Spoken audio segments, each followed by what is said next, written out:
നമ്മൾ പോകുന്നത് വെച്ചാൽ കുവൈത്തിലെ റേഷൻ പീടികയിലാണ്. അപ്പോൾ നാട്ടിൽ അരിയും ചുമടിയെല്ലാം കിട്ടും. അപ്പോൾ കുവൈത്തിലെ റേഷൻ പീടിയിൽ നിന്ന് എന്തെല്ലാം റേഷൻ കിട്ടും നോക്കാം. അപ്പോൾ റേഷൻ മേടിച്ചിട്ട് വരാം. ഓക്കെ, നമ്മളെ റേഷൻ ഷോപ്പ്. അപ്പോൾ റേഷൻ ഷോപ്പിലേക്ക് എത്തിയിട്ടുണ്ട്. അപ്പോൾ അവിടെ നിന്ന് പോയിട്ട് ബാക്കി കാണാം. നാട്ടിലെ റേഷൻ കാർഡാണെങ്കിൽ ഇവിടെ കുവൈത്തിൻ്റെ സിവിൽ ഐ ഡിയാണ് വേണ്ടത്. അപ്പം നേരെ കാർഡ് എടുത്തിട്ട് നേരെ പോവാം. അപ്പോൾ അവിടെ വേണ്ടതെന്ന് വെച്ചാൽ ക്യൂ നിൽക്കുക. അപ്പോൾ ഇതാണ് റേഷൻ ഷോപ്പിൻ്റെ ഉള്ളിൽ പകുതി ഉള്ളു. ഇവിടെ വേണ്ട ജ്യൂസും വെള്ളം കാര്യമുണ്ട്. നല്ല സെപ്പറേറ്റ് ആയിരിക്കും മേടിക്കേണ്ടത്. ചിലതെല്ലാം കാർഡിൽ കിട്ടും, ഓരോ മാസവും കിട്ടും. അങ്ങനെ വേണ്ടത് അവനോട് ചോദിക്കാം. അപ്പോൾ പറയാം.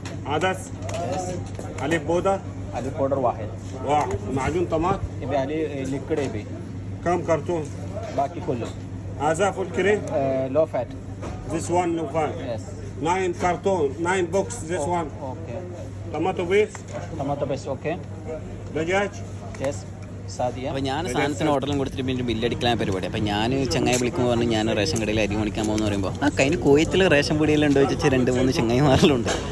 അങ്ങനെ സാധനം ഇതാണ് നമ്മളെ സാധനമല്ല, അരിയും ചിക്കനും കാര്യമില്ലായി. അപ്പോൾ ഇത് കിട്ടിയതാണ്. പാല്, ഓയില്, പാൽപ്പൊടി, ചിക്കന്, പിന്നെ ഉള്ളത് ഷുഗറുണ്ട്, പരിപ്പുണ്ട്, പിന്നെ ഇത്രയുള്ള ഐറ്റമാണ് നമുക്ക് റേഷനായിട്ട് കിട്ടിയിട്ടുള്ളത്. ഇതിൻ്റെ പൈസ വന്ന് ഞാൻ കാണിച്ചത് എത്രയാണ്. അങ്ങനെ കുവൈത്തിൻ്റെ 46,500 വരുന്നത്. നാട്ടിലത്തെ ഒരു 13,000 റുപ്യേൻ്റെ അടുത്ത് വരും. പക്ഷേ 13,000 കൊടുത്താലും പ്രശ്നമൊന്നുമില്ല. അങ്ങനെ സാധനം മേടിച്ച് ഫ്രിഡ്ജെല്ലാം ഫുള്ളാക്കി സെറ്റാക്കി വെച്ച്